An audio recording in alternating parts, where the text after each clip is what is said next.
Come on, get a move on with it. Yes? The boy's wife. Well? She said she can't cover for you. I tell Joy to tell him out. Yes, sir. Benson company? Yes, I will.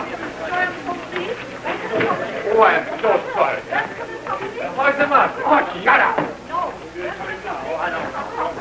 Hello, Marla. Sorry, I must see you. All right. Come on to me office. Well, Mr. Benson. Yes? We're all cleaned up now, except for that one big account. Oh, you mean Greg?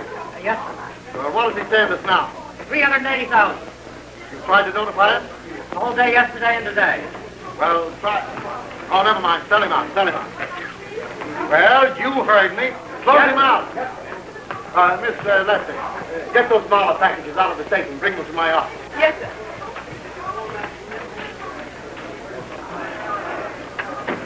I tell you, it is most necessary I get the package. All right, in a minute. Miss Lester. Oh, thank you.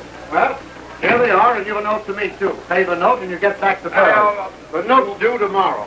Well, I cannot pay. Oh, then you don't get this or this, since you can't pay the note. Oh, Tony, are you not my friend? Sure. If I weren't, you wouldn't forge my name to this check, would you? Oh, Yes? All right, tell her I'll see her in a minute. Well, I must have this package. Try and get it. Sir, if you don't give it to me, Now, listen, you won't do anything. Who do you think I am, one of your faded widows? And I'm not very afraid of male lapdogs. Well, interesting. Hearing men fight over something besides me for a change. Miss Delroy, Mr. Marlowe. Hello, Delphi. Hello, Fanny. He knows you, too? What are you all at Twitter about, anyway? You, borrowed these from your meal ticket, didn't you? And she's in Paris, isn't she? Well, you better pay me somehow and return it before she gets back, hadn't you? Yes? What did he mean, your meal? Paris. Where did you think I picked what I gave you? From the tree? Mrs. Bannigness? Who? Tell her I'll see her in a minute. Well, old boy, your meal ticket's back. Perhaps she brought you a Parisian dog biscuit. Oh. What is it? What's that dowager's delight got that I haven't? When you're a big boy, maybe I'll tell you. Yes? Well, let me tell you something. Dog. We sold you out of the market this morning. You haven't got a dime. You didn't. Yes, but dear, my own, why didn't you cable me you were coming? My dear Dolly, I did cable.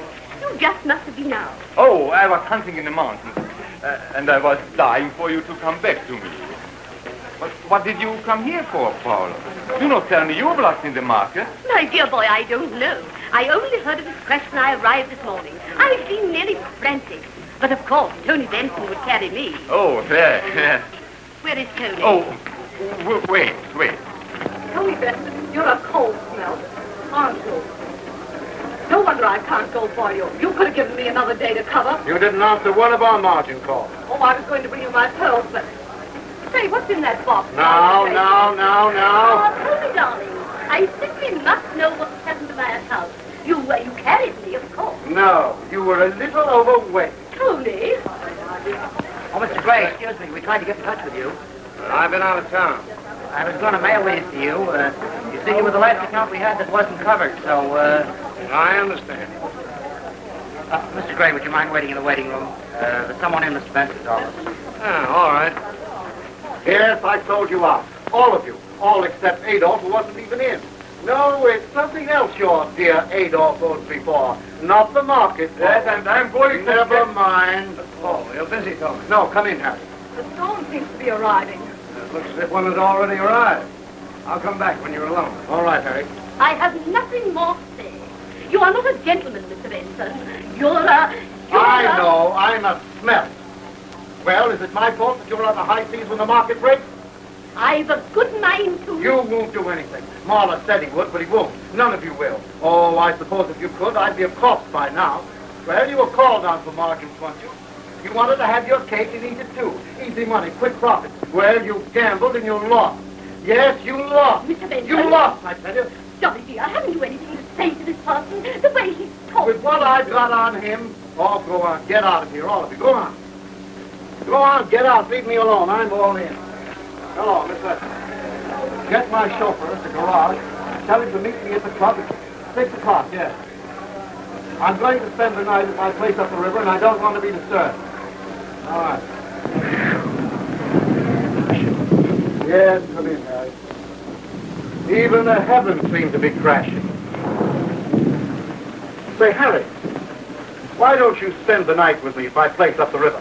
It's not a bad idea. We can meet at the club at 6 o'clock and have a steam and a rub down before we go.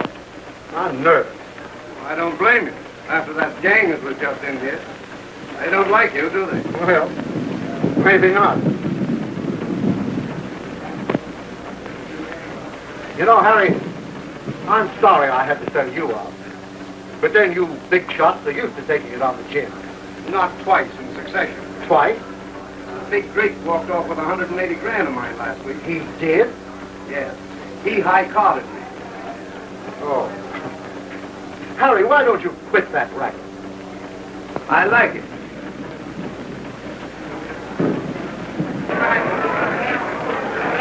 Harry, you're not sore at me, are you? I haven't made up my mind yet.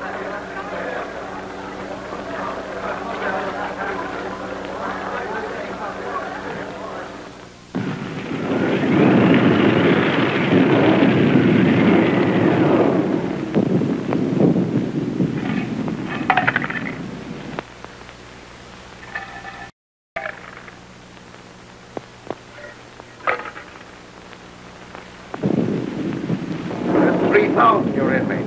Yeah, 3 grand. I've got the jump. No wonder. After what you did to me today. Oh, well. Those crybabies at the office got on my nerves. Well, I put a couple of 2s and 2s together, watching Delroy and Marla. Oh, let's go to bed, eh? Oh, I left my bag at your club. I'll phone for it. You'll have to rough it, though. I let the servants go for the winter.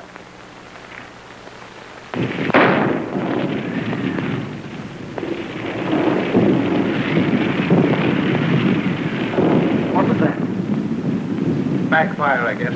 Oh, Markham's car, maybe. Whose? Markham. The district attorney. You know him, don't you? We've had a couple of talks. What's he doing here? He's got a place next to mine. He's up here resting for the campaign.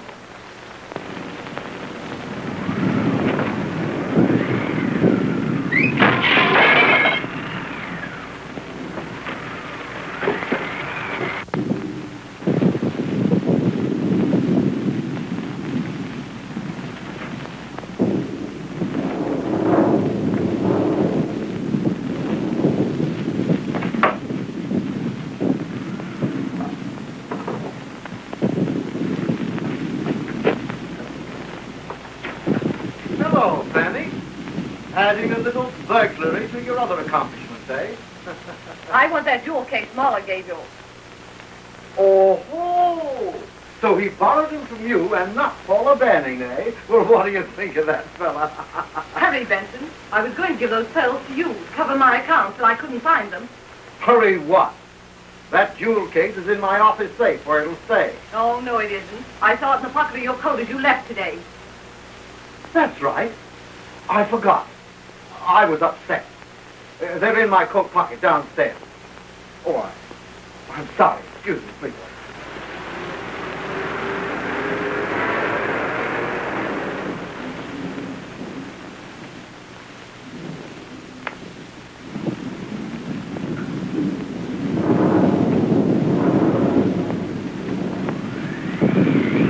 Don't move.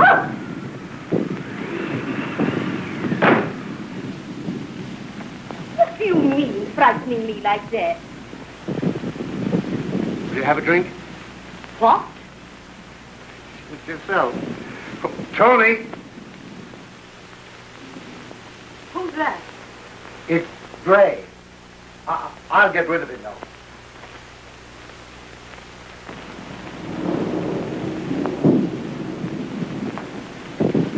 Friend of yours? Huh? Tony, I want Oh, to... excuse me, please. My coat. You were leaving, perhaps? What? Oh, not at all. What was the noise out back? Window blew shut. Must have been open. Tony, I must plead for my poor darling. He had no idea he was doing anything wrong when he signed that check. You were such friends. I shouldn't have left him. Then you better pay his note to me. My dear Tony, I haven't 10,000. I tell you, I've lost everything, and the banks won't advance me another cent. What are you doing here? Not, my dear Anthony, that it's difficult to get. Oh, Mrs. Pot. Pot? Yes, calling the kettle black. You girls ought to get together on Marla. Paula, who do you suppose he was running around with while you were in... Paula, I think you better go upstairs. Woman for posh. You for me. What's your name? Harry, to you. What's yours? Fanny, to you. Oh, Tony. Let's have a party. Huh?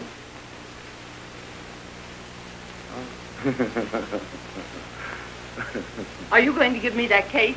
No. I would. Now, look here. Say, what is this? What's going on here anyway? Have you got a flashlight? Yes, there's one over here. Come on. There it is. Here, I'll go.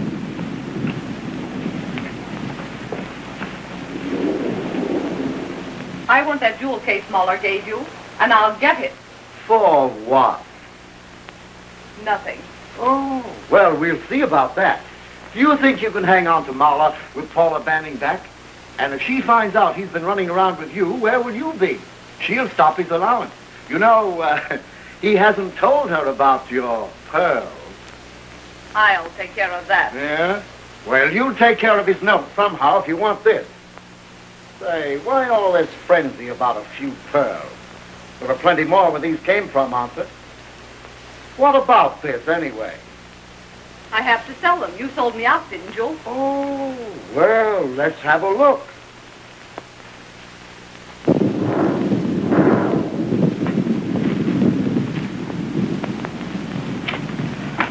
Say, listen, now, wait a minute. Oh. I fell in. I'm glad you are here. Tony might have misconstrued my arriving this way had he been alone. Well, he's certainly got plenty of company now. Hey, what are you people trying to do anyway? Remove this guy? Oh, no, no. Well, let's go upstairs. Yes,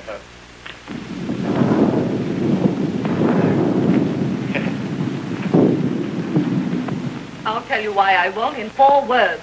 I don't like you. As if you liked all your playmates. I've had to put up with a lot of you big businessmen to get somewhere. But now I'm there. I'm putting up with the ones I pick. And I told you a year ago I wasn't picking you. Your eyes are too close together, get it? And let this sink under that toupee of yours. I'm going to get that jewel case of mine. Oh, I beg your pardon. Tony, this was the big noise. Oh, hello, Tony. Hello, Ed. Oh, Fanny. Darcy? Is that my boy? Paula, what are you doing here? Oh, carrying tales about me, eh? No, but that might be a good idea. When you told me he would put you in jail, I simply had to come here and throw myself on this mercy. Tony, he's my heart. Oh, please, be quiet. You know, while you've been away, he's been playing about a bit. Dolly, it's not true. No, don't change the subject. Give him that money. Do you want him to put me in the jail? Shan't let him. Kill him first. If you don't mind, I have first call on him for that. Well, that makes it unanimous. Farewell, Caesar. Or shall we say it with flowers? Say, what is this? Must be my birthday. Oh, Marcus, Hello, come in. I just dropped by. Oh, I beg your pardon. That's quite all right. Come in.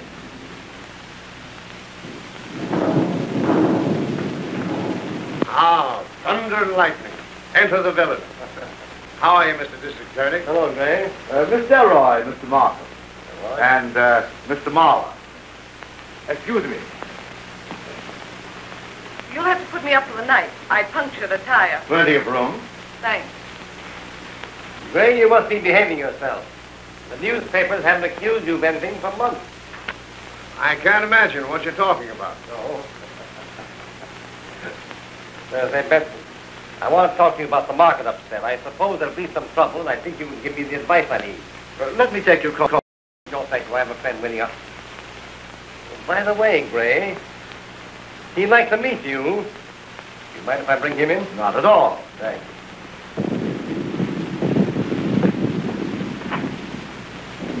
You know, Markham seems to be quite interested in you. Well, if he is, it won't do him any good. Paula is so upset. You don't mind if she lies down for a moment. I shall prepare her something. Sure. We've all been too excited anyway. There you are, Gray.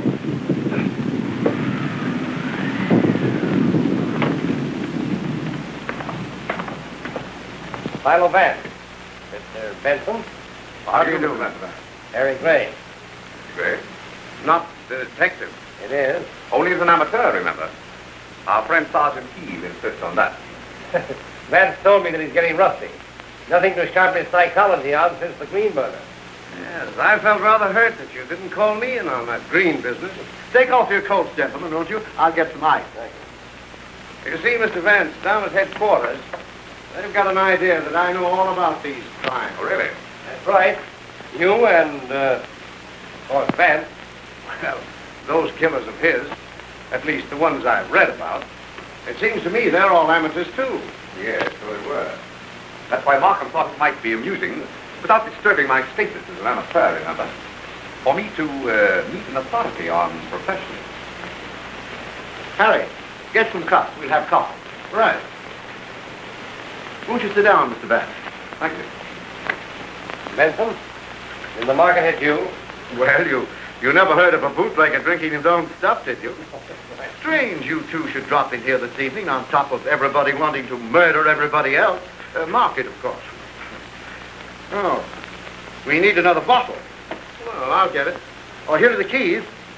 And by the way, be careful of that burglar alarm in the cellar. I think that burglar alarm would interest you, Mr. Vance. So? It's a rather tricky arrangement. Later on, I'd like to show it to you.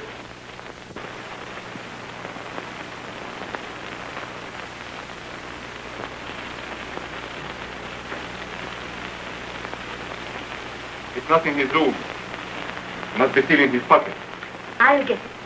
I'll make him give it to me. Quiet, be quiet. Coffee will be ready soon. Darling, why can't you get money? Does my affection for you mean so little? Oh, these. Well, to tell you the truth, darling, all that glitters is not gold. Oh, my boy. Oh, my boy. But he'll put me in the jail. Never. I tell you, yes, he hates me. Because of the Delaware woman. Well, all I did was look at her. Can I help if she loves me? But I am true only to you, my star, only to you. But this Benson, who calls himself our friend, he is jealous of me. So, you will lose me for the jail. I'll hate him. We'll both hate him. Oh, my boy. Oh, my boy. The most important thing is not to get that envelope, the check, the note. Oh, you jelly. That's how they kill in books, Mr. Vance. But the way it's really done is quite different. I see. Then your thought is that if I had matched wits with a professional, I might not have been so lucky. Is that it? That's it. No, thanks. Oh, I'll get you some coffee in a minute, Mr. Markham. Well, I've had this bottle in my cellar for years, Markham. Before Prohibition. Naturally. Oh, if you'll excuse me, I'll see what the ladies are doing. It's very interesting to get your point of view, Mr. Vance. Just how would you stack your cards against a professional? Well, it's my theory, Mr. Gray, that the only infallible method of determining human guilt is by analyzing the psychological factors of the crime and then applying them to the individual. The point is, in these cases of yours, Vance, the gun, that's newspaper slang for killer, Markham. Thanks. What I mean to say is that these killers you've met always used a lot of trick stuff, a lot of props. The professionals don't. Well, from what I hear, they bang 'em neat and leave 'em where they lay. Exactly. That's one of the reasons they're so seldom caught. In other jurisdictions, I mean. You mean to tell me that you'd ignore all tangible evidence of the crime? Not ignore it, no, but neither would I accept it for gospel on its face value. Well, I'll make that coffee.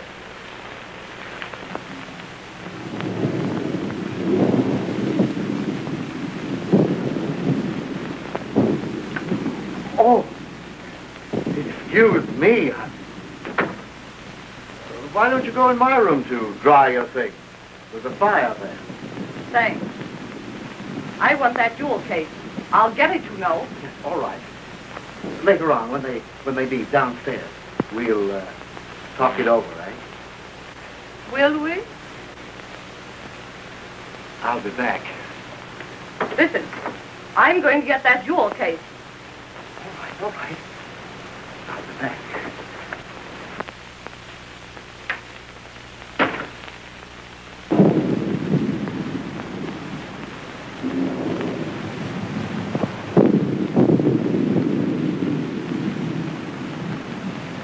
Juries have to depend on circumstantial evidence, Markham.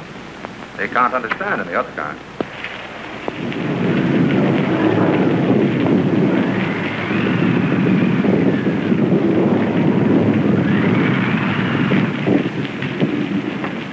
You're a tip.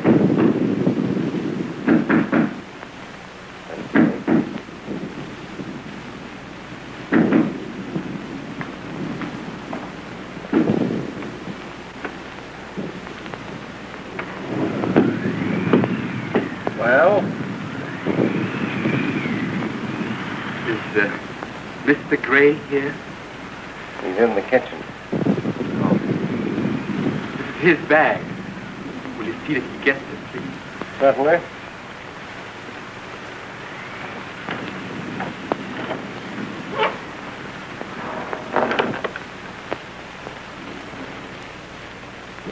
What do you suppose he has? Oh, this came for you. my bag. Thanks. What's in it, Gray? Pineapples? You know, that's newspaper slang for bombs, Mr. Gray. Thanks. Get back to our conversation, Vance. How do you think you'd come out with one of these bang 'em and leave 'em lay killings that we were talking about? By a professional, you mean? Exactly. Well, it might be rather interesting. Have you anything in that line, Markham? Talk to Gray.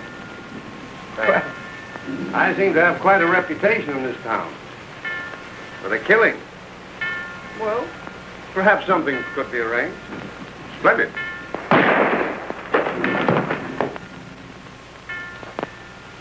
Benson.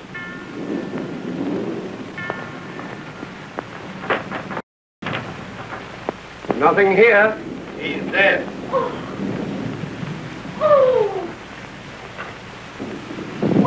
Give me the medical examiner's office, please.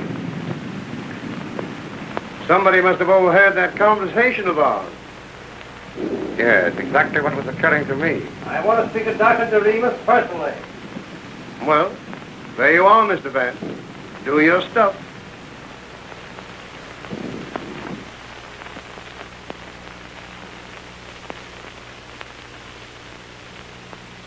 Well, that's that. Yeah. The dawn coming up like thunder across the Hudson outside the lodge, disclosed the cold body being kept warm by a steamer run. Hurry up with that phone and give me a match. The first to arrive on the scene was the brains of the homicide squad. Sergeant E. for Edward. Ernest. Sergeant Edward Heath. Or as I nicknamed him in one of my more brilliant moments, Edward Sleuth. So as everybody would know he was a detective. I'll can that stuff. Now listen, whenever I've got anything to give you, Scribe, I'll tell you. Yeah? Who's going to tell you?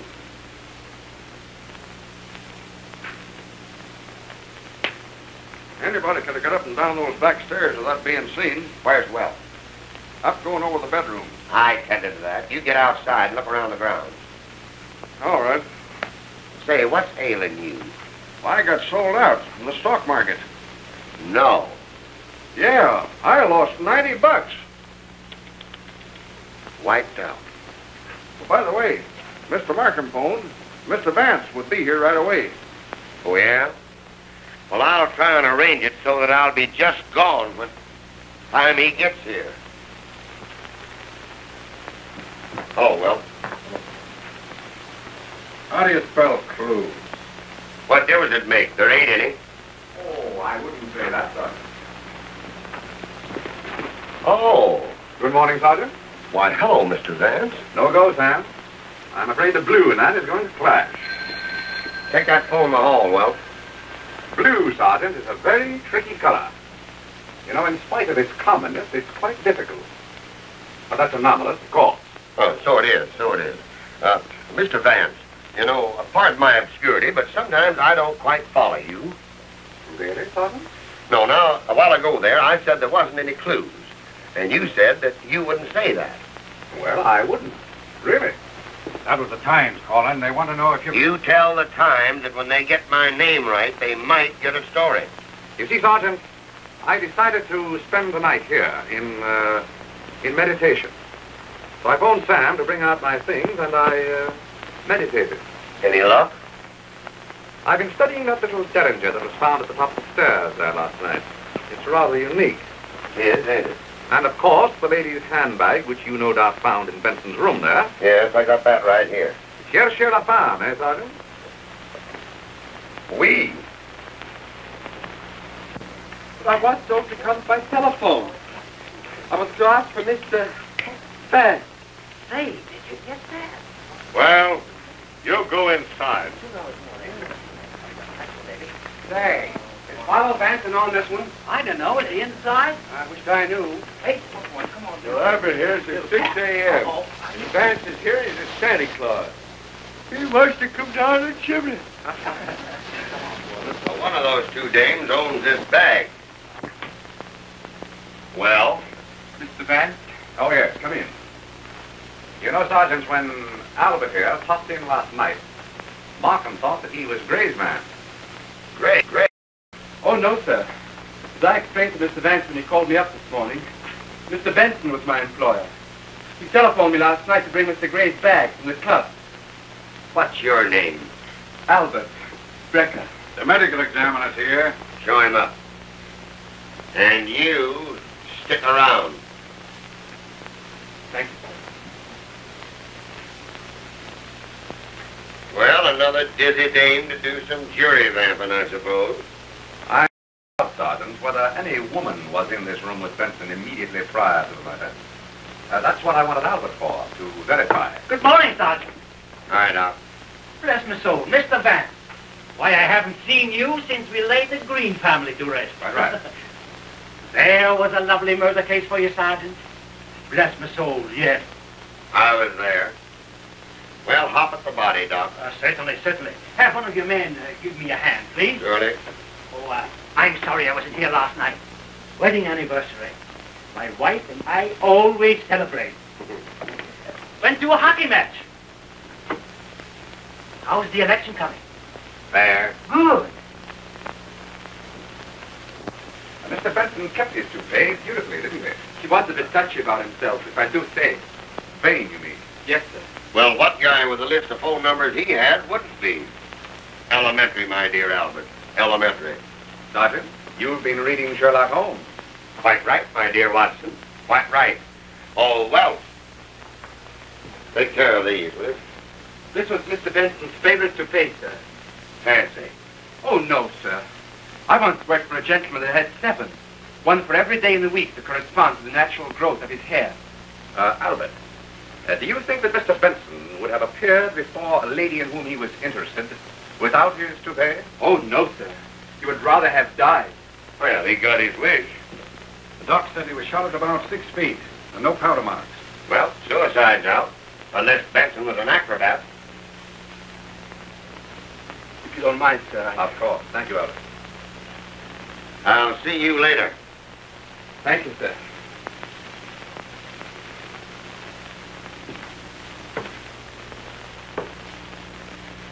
You know, Mr. Vance, this is the kind of a murder that the public likes. Have you any suggestions? You know, you might have. You were here when it happened. Well, Sergeant, after a night of meditating on what happened before the murder, I have suggestions no end. Oh, Buck's got something out front, Sergeant. Be right down. Oh, Mr. Markham told me about the stuff Harry Gray was saying to you. Like he was leading up to the shooting to kind of try you out. The nerve of that gorilla. What's Gray's history? Well, he's suspected of a lot of things. Ever been convicted? Too smart. Just what is his racket? Well, rumor has it that he's the big shot in a bootlegging ring. You know, I still don't like the way he talked to you. Had to use the kitchen table. Killed about midnight. Direct fire into the heart. A weakling shot and never knew what hit him. Bless my soul, no. Well, he must have seen the guy. Come and have a look at the bullet. Most interesting. I'll be right with you. Come on, let me... Never mind. Sergeant. Yeah? One of the boys found this in the bush. I had it in my hand In your hat. In here, Jim. Yeah, all right. Come on, give us a break. Let's see it. Oh, quiet down, will you? What was it? Handbag? Right here. Gun? Got that, too. Give me that piece of paper I found in the wood box. Get that phone. Look at this, Mr. Vance. Yeah, I'll tell him. Here's an empty jewel case that we found in a bush outside. Been thrown out the window. Last night, maybe. And here's the paper it was wrapped in that I found in the wood box right there. It's marked Mahler. Interest to us later. Yeah, I'll tell him. But, Mr. Vance, with election coming up Tuesday and the papers riding us the way they are, I've got to have something now. Well, what about that small puddle of blood on the second step from the top there? Hasn't that any particular significance to you? Oh, Sergeant. They picked up Delroy down at the Grand Central. Trying to beat it out of town. Delroy. Yes? I'll be right down. Mr. Vance, your car is here. Thank you. Together, Welch. Say, Mr. Vance, who did this? The four Marx brothers.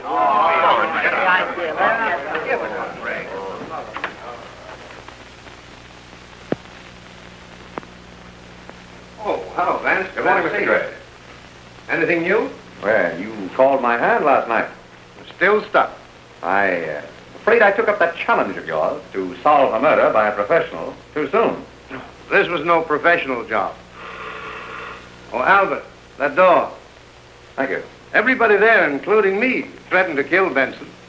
They were all saw at that financial genius. What's the matter? Albert, get that door.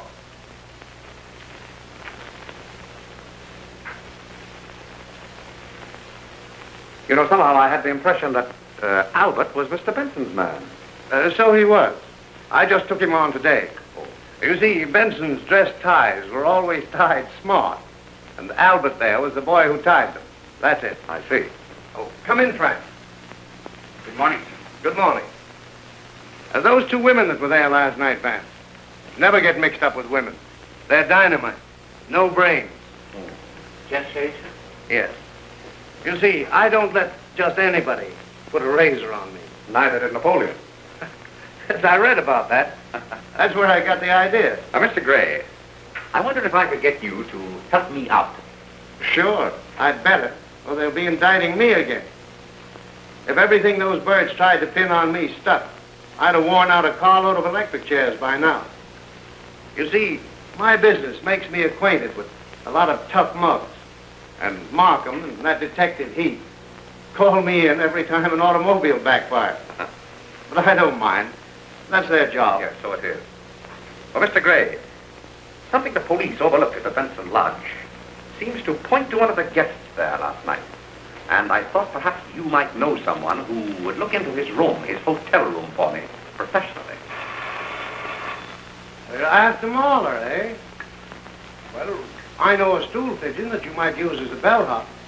Of course, he'd have to have a package or something that he was delivering, in case someone walked in on him. Very Well, good. you wasn't looking for me, were you, Albert? Come on in here. See here, Gray. Oh, you're here. Oh, yes, Sergeant, I'm here.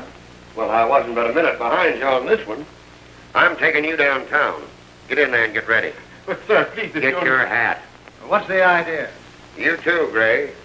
Mr. Markham's got some questions he wants to ask both you boys. All right. Just as soon as I'm through here. Didn't I tell you they tried to pin this on me? Oh, you never killed Benson. Not personally, you didn't. But when I learned that Albert here was working for Benson yesterday, and for Gray today, well, I don't have to explain that to you, Mr. Vance. Hurry up, Albert. No.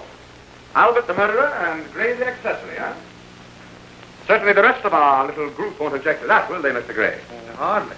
I'm on my way to Knox, Sergeant. Exhibition of Japanese prints. I'll see you later, no doubt, if you'll excuse me. So long. Hurry up and get him more stuff. All right. The bag's mine. I was in his room then. After climbing in the back window. Why? How did you find out? Well, Harry Gray was present, you know. But Gray's out of it. He was in the kitchen making coffee. I see. Harry Gray can't tangle me in this. Why did you try to leave town? Find out if you can. Don't be so picturesque. I'm not a jury. Oh, you're a fool if you think I... Why did you go to that house? To talk to Benson about my account.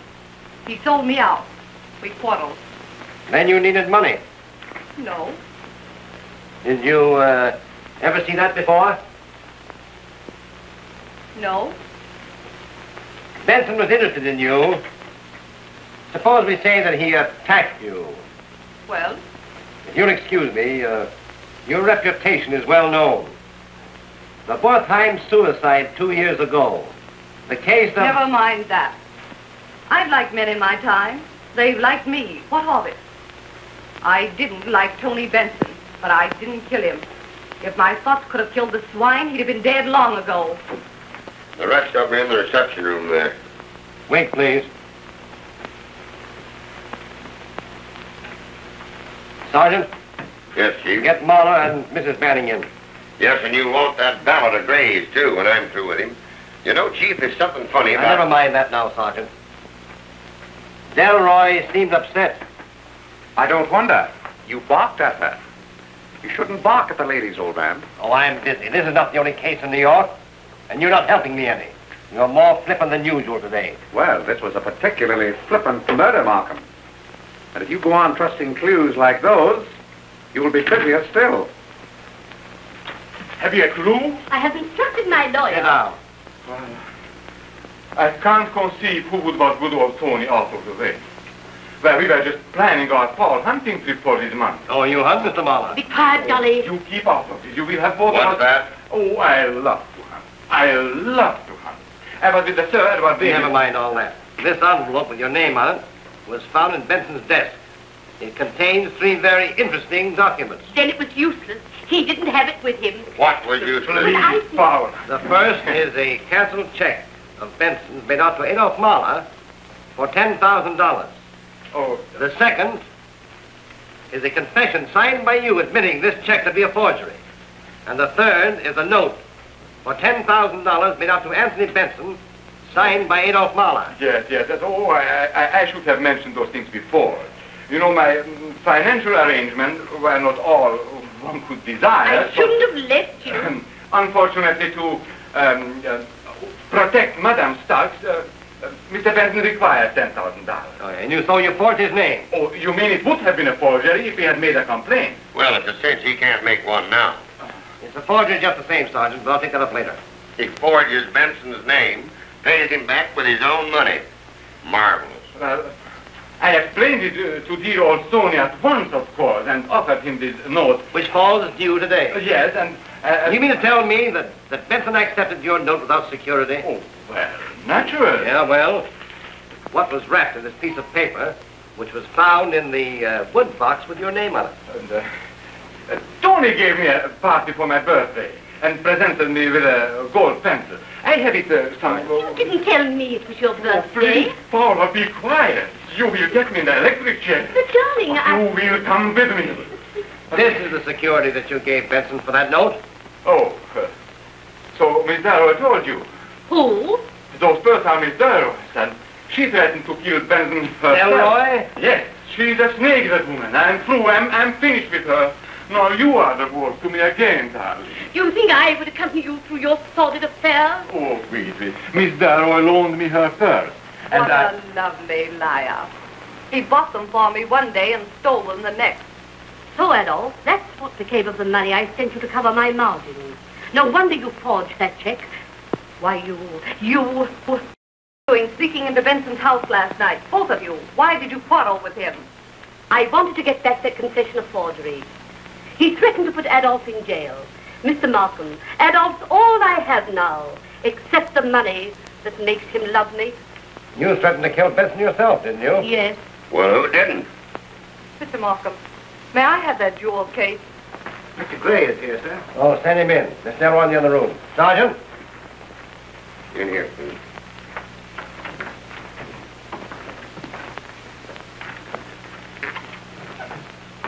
You through with my valet yet? We are not. In a minute, Gray. Well, Mr. Detective, the newspaper boys are certainly having a lot of fun with you for being on the scene of the crime last night. They don't seem to take your presence at the scene of the murder quite so humorously. No one ever laughs at me. They used to when I was a kid. But I taught them not to. But you, Philo Vance, the famous amateur detective, to be in on the draw and then raised out. How do you stand it? Perhaps I haven't completed my draw. I'll see you later, Gray. Why not? I'm used to that, Markham. Vance, Delroy is bluffing. Did you notice that she didn't even ask if her pearls were still there? No, because she knew they weren't. Because she got them. Oh? She tried to leave town, didn't she? Where was she going, do you know? Yes, Boston. Oh, Vance, I'm tired. I'm tired of all these human passions and lies and... You don't suppose they'll beat us in the election Tuesday, do you? Solving this case won't lose you any votes. Well, I have solved it. Sergeant, these complications, Marla and Mrs. Banning and that fool Ballard simply obscure the direct evidence against Delroy. Yes, Chief. Sergeant, Exhibit A, B, and C versus Fanny Delroy. Label them to the grand jury. I am going to ask for her indictment this afternoon. On that evidence? Vance, I may not know Japanese art, but I am still District Attorney of New York. Defense counsel in the McGuire case, sir. You'll have to wait. Are they to be detained here? Sergeant, Yes, turn sir. Miss Delroy over to the custody of a matron. Yes, sir. Have Miss O'Brien over at Chief's office right away. Yeah. Don't make a mistake, old man. You can't afford to. If you'll show me where What I'd like to show you are some bits of stringy fuzz across the front of Benson's waistcoat. You have that waistcoat, of course. It's in the medical examiner's office. What's that got to do with it? Have I ever let you down? Well, no. Well, suppose we take a look at that waistcoat, then. All right.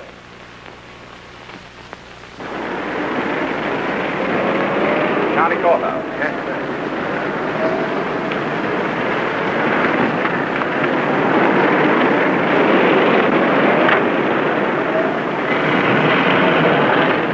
Vance, this looks like a wild goose chase to me. Suppose you turn east at the next corner. Oh! I'm shot, Vance. Stop the car. No, my apartment, quick! That shot was not for me, Markham. Had a silencer on that gun.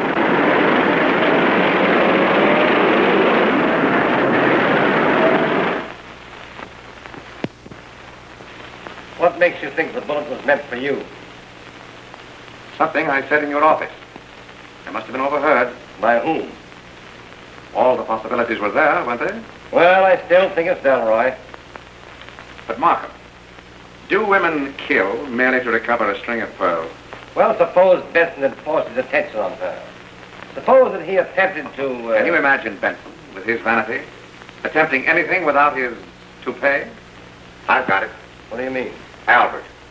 The minute you told me that Albert brought that handbag out to Gray that night, Gray simply went out there to spend the night with Benson, who was nervous. well, he picked a swell chaperone. Yeah, Gray forgot and left his bag in Benson's room at the club. Benson phoned and Albert brought it out, that's all. And where did Albert go after that? He claimed that he took the train back to town. That's no alibi.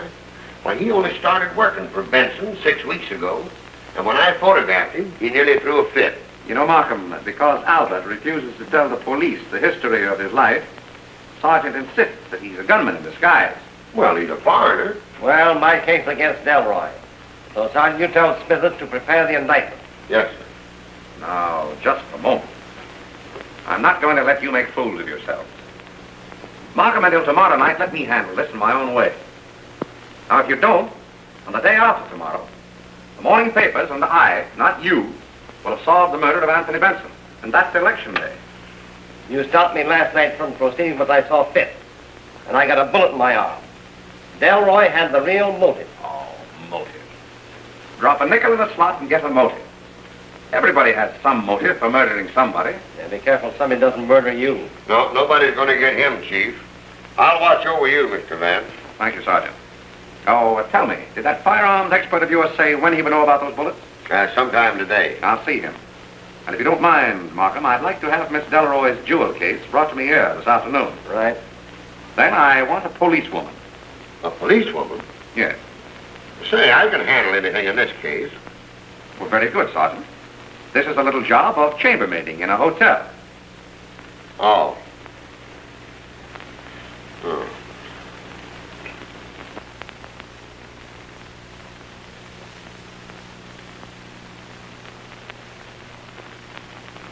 This is the bullet that killed Benson. The rifling marks on it correspond exactly with the rifling on the inside of the barrel of that gun you picked up after the murder. This one is the one that hit Mr. Markham. The same kind of a bullet fired from the same kind of a gun. But the trouble is that this is such a special make that I don't understand how there can be two of them exactly alike around here. Excuse me, Mr. Vance. Oh, yes, well. Here's the picture of those fingerprints you wanted. Oh, good. And that coffee can, you left it there, all right. Yes, sir. Stuck it back on the kitchen shelf. Thank you. What gets me is Sergeant Heath said there was no explosion when Markham was shot. Now, this type of gun was designed in Russia during the Revolution for the protection of the women of the aristocracy. A few drifted to Paris and were copied to the underworld. But there was never a silencer manufactured for that gun. Ah, but there was, Captain. In this article by the late Bale of the Paris police, both the gun and its tiny silencer are described. You might keep that copy for your files. Thank you. Thank you. And, Captain, if there should be a call for me, I'll be at the reference room at the time. I'll let you know. Goodbye. Goodbye. But for strength of composition, Mr. Vance, and for unusual delicacy of line, I would... Oh, Sam, pardon me. Yes. Is Mr. Markham all right? Well, no, sir. Sergeant Heath is with him. As I was saying, Mr. Vance, I could do no better than to recommend to you these three very choice examples of the ukiyo-e school. Now, these, Mr. Vance, are a rare opportunity. If you don't take advantage of it, sir, I assure you you'll regret it to your... Hey, who are you? Who am I? Who are you? Oh, pardon me, Sergeant. This is my print dealer. He's not dangerous. Oh. If you would step aside, please. Mr. Vance, these three. I better take that door, Mr. Vance. You know, we can't be too careful today. All right, Sergeant. Oh, by the way, you haven't forgotten that jewel case, have you? Right here. Thank you. Of course, Mr. Vance, I don't want to force these upon you. I have in the portfolio something that might interest you still more. If I can only find it here, it was something I was particularly anxious to bring to your attention. Ah, yes, here we have it. These three from the Wright collection. Tokubai, Naranobi, and Hiroshige. You refer to, you know, as the three Hiroshiges. Oh, Bert, did you get it? Yes, sir. All the sacks were tied up with cord like that, except one. And that one? Well, somebody must have cut it off, like you said. Say, what have you been up to? All right, Sergeant, I'll explain later. Oh, Bert, will you stand by at Mr. Markham's office, please? Yes, sir. Sergeant, we're getting warm. What do you mean we're getting warm? From that? Mr. Vance, may I not call your attention to these very... I'll take the Hiroshiges. 3,000, you said, huh? Right, thank you. Correct. Pardon me. $3,000 for those chromos? What's the psychology in that, Mr. Vance? Sergeant, we're hot. Say, will you please let me in on this string bonfire business? You'll observe, Sergeant, that this twine burns slowly but surely. Oh, will you take that, please? Yeah, no, Heath. Oh, she has. Good. Yes, Sergeant? Mrs. Banning's confessed. Slowly, but surely. It was to protect Adolf. I went to Benson's room. I pleaded with him. He had the jewel case, so I thought he must have Adolf's confession of forgery and his note, too. Benson laughed at me. There was a gun on the table, so I shot him. He went to the door to call, and then he fell. And where was Mr. Marlowe? In one of the guest rooms. Oh, I swear to you, Mr. Marlowe is innocent. Now, Mrs. Banning, Yes? have you a hairpin? What? A hairpin. Why, yes. May I have it?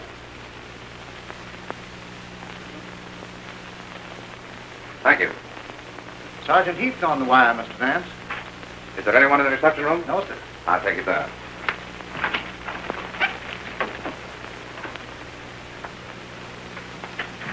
Hello. Yeah. Oh, just a minute. And what are you doing up? You think I can lie around your apartment with the newspapers panning me about this Benson crime? Where's Sergeant Heath? I can't find him anywhere. I have him on the wire. He's doing something for me. Oh. Also for you. Oh. Yes, Sergeant. Yes. All right. Arrange it for 6 sharp. And you'd better set that clock out there and your watch with mine. I make it just 4:33. Right. Mr. Vance, if you're through with me, well, I haven't had any lunch yet, and... Oh, I'm terribly sorry, Bert. Suppose you eat first, and then pick up that policewoman who's chambermaiding for us at that hotel, will you? All right. Good. What do you think of her confession? Well, more a confession of love than a confession of guilt, don't you think? You mean that she's trying to protect Mala? What else? Mr. Gray is here, sir. Send him in. How do you do? Oh, hello. How are you, Gray? Hey, when are you going to play that hand you've been bragging about? Tonight. Would you like to sit in on the game? Table stakes? Anything you say. Oh, you say. This will be your party. I don't think so. Markham, I'd like to have all our little group at Benson's Lodge in 1 hour. And suppose we take along a photograph of Adolf Mahler's fingerprint.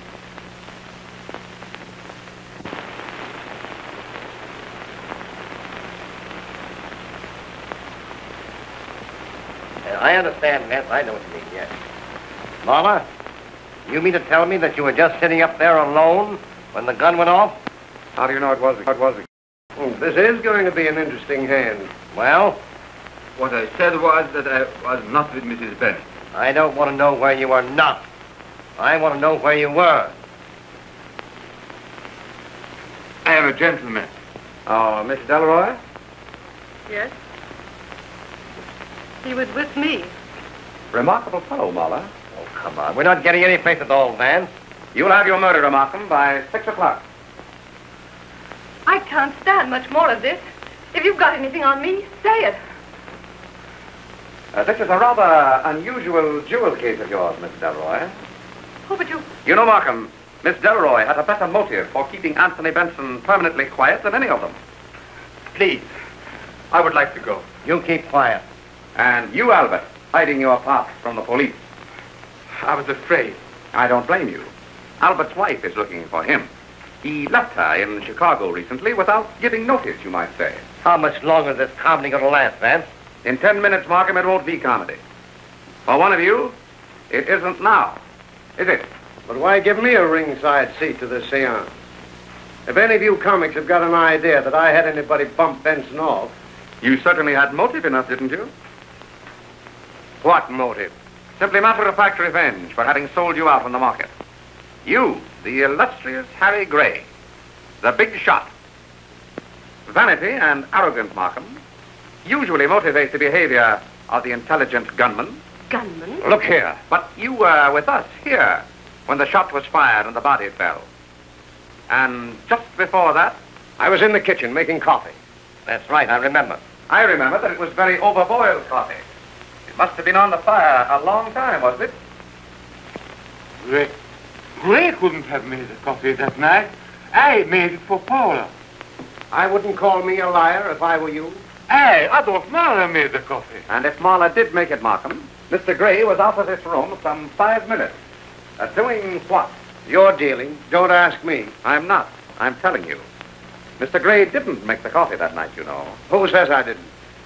This photograph of the only fingerprints on that freshly unwrapped can of coffee, and this one of your prints, Mahler, prove even to a jury, Markham, that only he touched that coffee can. Oh, stop this. When they took the prints of my fingers this afternoon, I knew you had suspected me.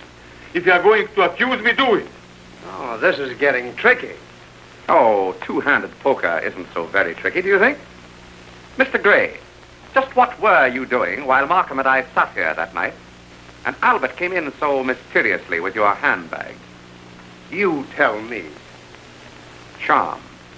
You crept up those back stairs, tapped on Benson's door. He was changing his collar. You remember, Markham, how it bothered him? Walked in and shot him dead. With one of those imported derringers and silencers of yours. Silencer?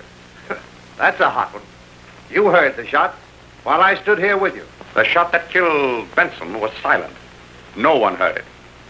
Just as no one heard the shot which you fired at me, Gray, and which wounded Mr. Markham. Here at the lodge, however, you arranged for a second shot to explode as Benson's body came tumbling down those stairs. Oh, and I suppose the body waited up there for the second shot. Exactly. You arranged that, too. Just as I had. Oh. The dummy, or Bert. Yes, sir. Supported at the head of the stairs by a piece of twine of the same kind that Mr. Gray cut from a sack of liquor in the basement that night. The twine was caught to Benson's body and looped around a newel post at the head of the stairs. I knew that the body must have been there for several minutes. And how did you know? Because if Benson had been shot immediately prior to him down the stairs, there couldn't possibly have been that puddle of blood on the second step from the top, could there? Very interesting. But where were all these people while I was doing this Houdini stuff? Do you think I'd take a chance of being walked in on like that? But what chance were you taking after you saw that Mrs. Banning was resting on the bed in her room? How did you know that? Your hairpin, Mrs. Banning. Thank you. It exactly matches this one, which I found on your pillow up there that night. From the impression of your figure on the bed, you must have been resting there for some time, weren't you? Yes. I was lying there when the shot was fired. Oh, all right. But what about Delroy and Mahler? Miss Delroy has already told her. But he told her it was with her, discussing her pearls, I should think. Mr. Mahler had considerable explaining to do, if you'll remember. You listened outside their door, and what you heard convinced you that they would remain there for several minutes at least. But how could he have timed the shot? As I just did with the dummy. There's another of Benson's cartridge burglar alarms like this one. You used the one Benson had stuck in the door of his storeroom. You got it when you went down to the cellar that night. After you had made sure that you would not be interrupted by Mrs. Banning and the others, you hung the body and the alarm on that twine up there. Then you set fire to a loose end of the twine so that when the flame reached the nut, the twine broke, the body fell, and the alarm dropped to the floor where it exploded like this. You were first upstairs after the body fell. You quickly dropped the derringer behind a newel post, picked up the alarm and the string, put them in your pocket, and told me to do my stuff, wasn't it? Well? He meant to kill Benson, you see, but surrounding it with the props he did was simply camouflage, I suppose, to befuddle the amateur. You're going to have the time of your sweet life trying to hang this on me. The policewoman I used as a chambermaid in your hotel has already hung it on you. She found Miss Delroy's pearls, which you stole that night after the shooting to divert suspicion. Anything else? Oh, yes. The coat you wore, Mr. Gray. It seems that bits of fuzz from the twine you used were on Benson's waistcoat. Also, on the inside of his pocket. The same pocket from which I saw you withdrawing your hand as I followed you up the stairs. You know that isn't enough. Do you think any jury would go for that? Well, if not, I know they'll go for this. The clever little silencer that fits your clever little gun. Another trophy from your room, Mr. Gray, also contributed by our policewoman. Is that enough? All right. You outsmarted me, Vance. I'm game. Hey, look out, he's got a gun. Fire! Stop it, Gray.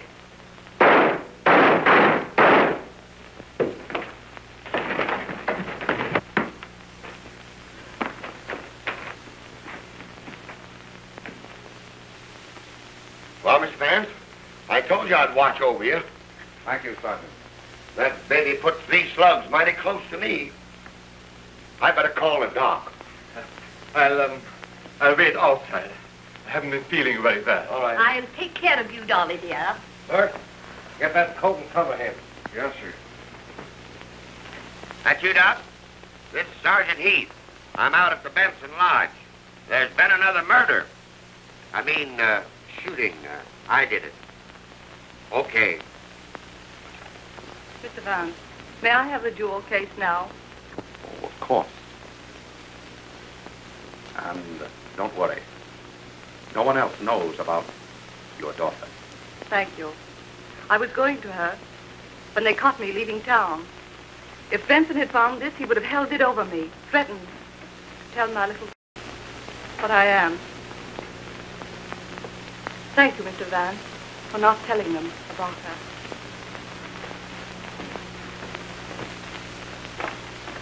So it was Harry Gray, Mr. Vance.